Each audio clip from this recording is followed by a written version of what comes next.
Good afternoon, everyone. My name is Kristen, and I'm the Education Director for Sea Turtle Inc. Sea Turtle Inc. is a nonprofit sea turtle hospital located on South Padre Island. We have a 3-tier mission to rescue and rehabilitate sick and injured sea turtles for release back out into the wild, to educate the public, as well as work towards conservation efforts for all marine turtle species. So we don't have anybody hopping on live with us quite yet, but if you guys do get on, feel free to put where you guys are tuning in from. There we go. Now we see people getting on. Go ahead and put where you guys are tuning in from in the comment section.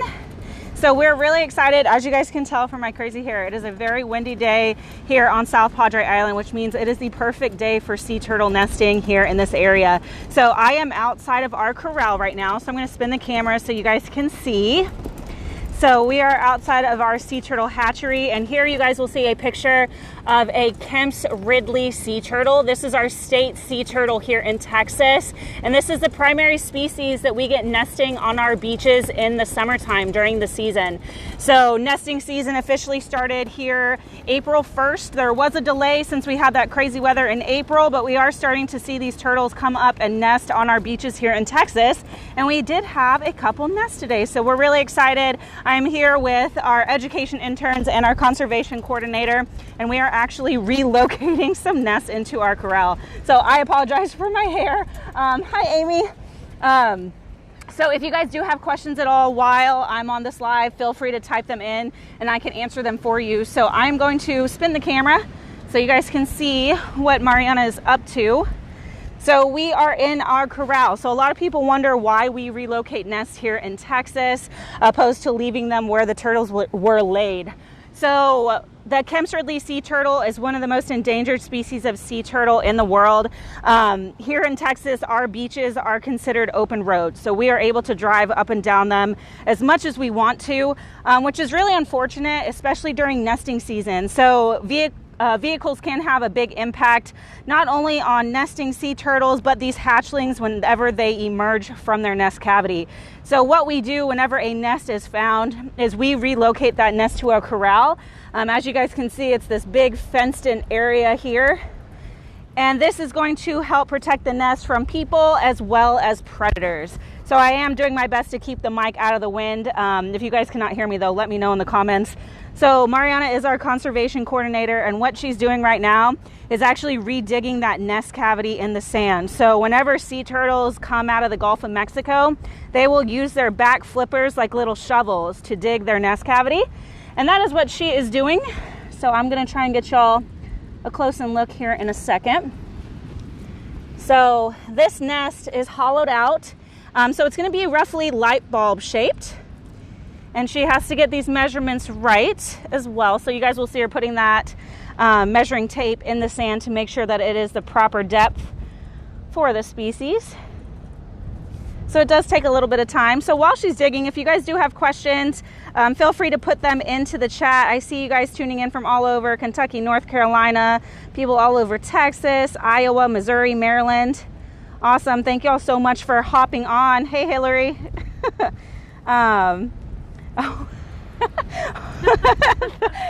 So Carol just commented she's actually here with us. That's awesome. So she got lucky and happened to pass us when we were coming out here. So Mariana is still digging this nest cavity here.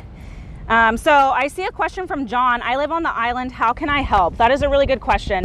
So one thing to keep in mind if you do come visit South Padre Island, we want to make sure that these turtles are able to nest on the beach. And I know it is really exciting to see a sea turtle that is out there, that has come out of the water to lay her eggs. The best thing that you guys can do is keep your distance. These turtles can get spooked. If you run up to this turtle really excited, you want to take pictures and all of that, sometimes they do get scared and they end up turning around to go back out into the water and not nesting. So if you guys spot a turtle that is actively crawling out of the water and going up towards the sand dunes, chances are that turtle's looking for a spot to nest. So keep your distance and make sure you call us. We do have to relocate every nest that is laid here on South Padre Island as well as over on Boca Chica. So we will be doing these same steps that you guys are watching right now. But the best thing that you guys can do if you are out there on the beach, keep your eyes peeled and call us if you guys spot a turtle.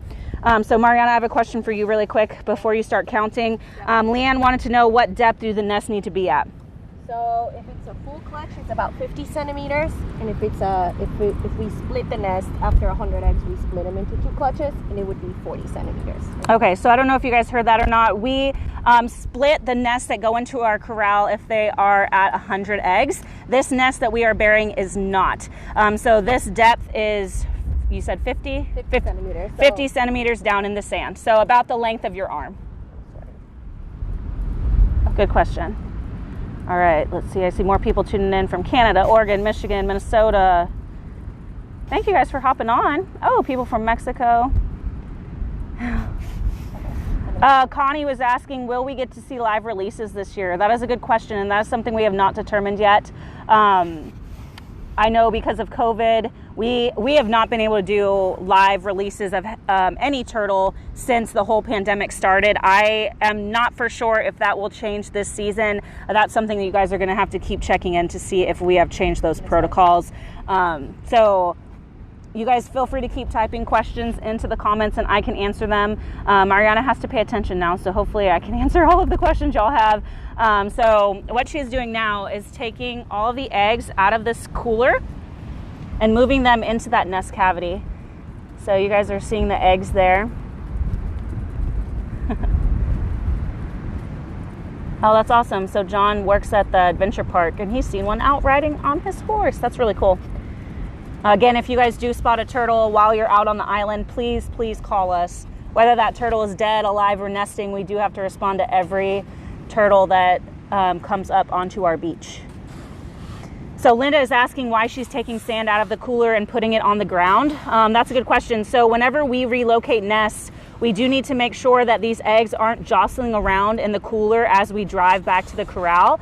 So all of this sand that you guys see in here was actually sand that was in the ground where this nest was originally laid. So what we do is we will pull all those eggs out and we will put that sand back into the nest cavity that we have dug. Good question. Dave was asking, why do they need to be relocated? For all of you that tuned in a little late, here in Texas, our beaches are considered open road. So we are able to drive our cars up and down. The Kemp's Ridley is the species of sea turtle that nests here in Texas, and they are one of the most endangered species. So we relocate them to help protect them from vehicular traffic as well as the natural threats that they have out there on the beach. All right, I'm scrolling through to see. Lauren asked, yes, these are Kemp's Ridley sea turtle eggs. Yeah, and Sandra, these coolers are actually how we transport the eggs back and forth. So big thanks to HEB for providing us these coolers. Yeah, so Holly, so sorry, I'm reading your comment. Was sad I couldn't visit this year. Love the turtles. So you are taking the eggs to and placing them in a safe area? Yes. So right now we are in our corral. I'll kind of pan around so you guys can see. It's a big fenced in area on the beach, and these eggs will safely incubate in this corral until they are ready to hatch. Good questions, guys. So Arlette is asking, do they have to stay at a certain temperature at that depth?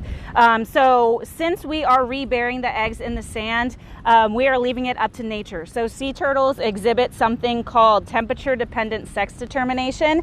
So what that means is that the temperature that these eggs incubate at will determine if these babies hatch out as male or female. So warmer temperatures will produce more females. Cooler temperatures will produce more males. So there is a variation in the nest. The eggs down at the bottom incubate at a cooler temperature than the eggs up at the top. And then that kind of varies the sex ratios that we get in our corral. We do not do anything to adjust those ratios. We leave it up to nature. Oh, I see Nikki, an aquatic science teacher in San Antonio. If you guys are teachers on this call, we do virtual learning programs. So if you guys are interested in having your students learn about sea turtle rescue rehab, the life cycle, or trash out in our oceans, we do have programs about all of those. So feel free to visit our website.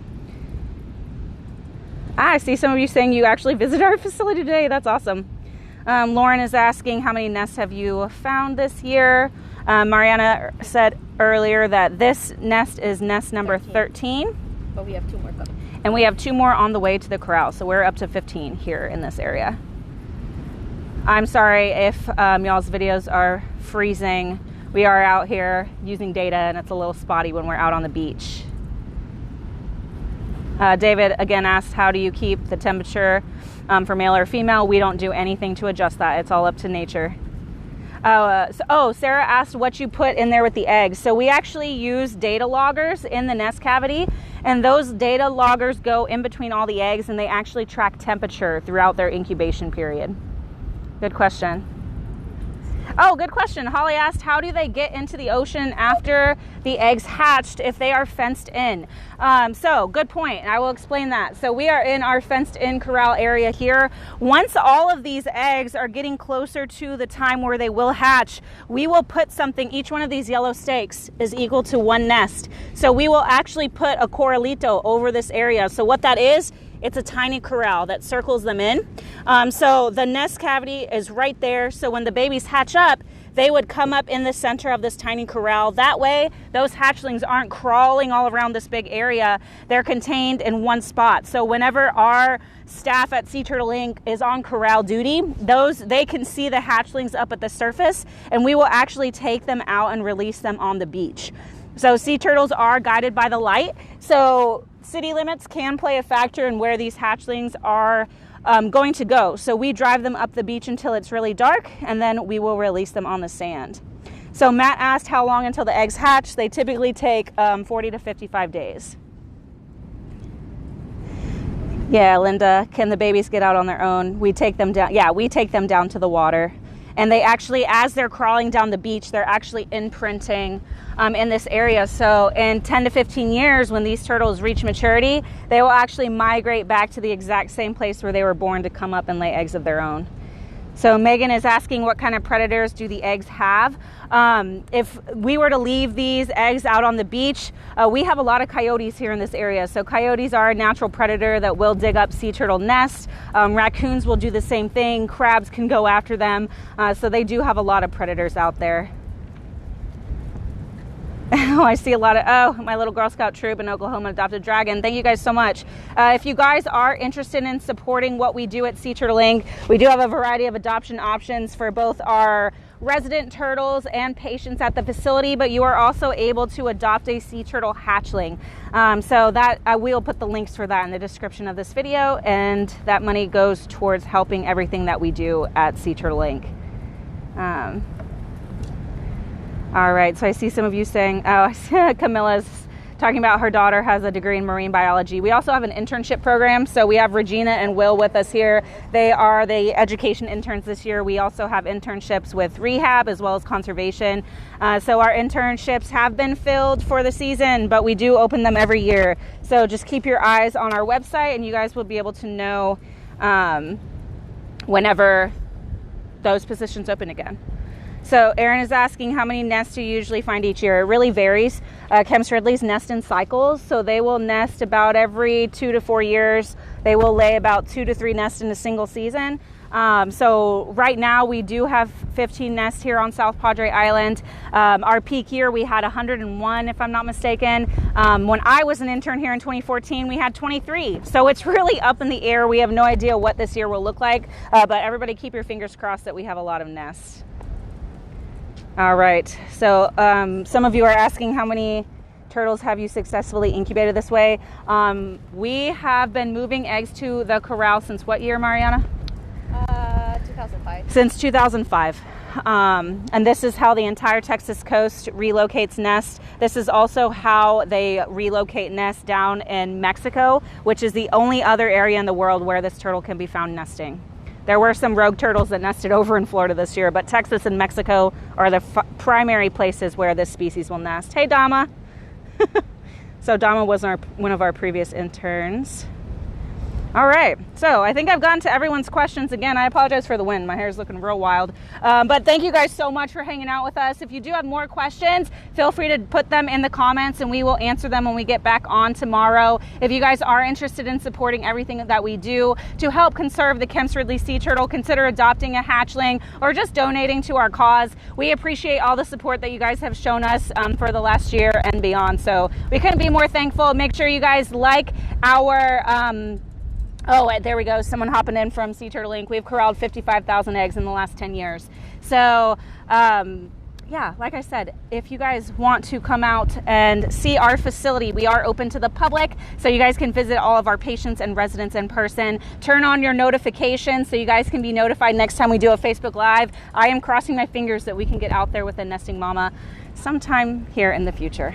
So lots of nesting turtles. Hopefully we'll get some in the city limits so you guys can see that on Facebook Live too. Yeah, so Lauren asked if they nested in Florida, that means they imprinted in Florida and will go back. Yes, that is correct. So every once in a while there's a rogue turtle that nests over there. But for the most part, like I said, they're right here in Texas and down in Mexico. So I'm going to get off this live. Thank you guys so much for dealing with the wind. I hope you were able to hear everything that I was saying. I hope you guys have an awesome Wednesday. I believe it's Wednesday, and a good rest of your week. Bye, guys.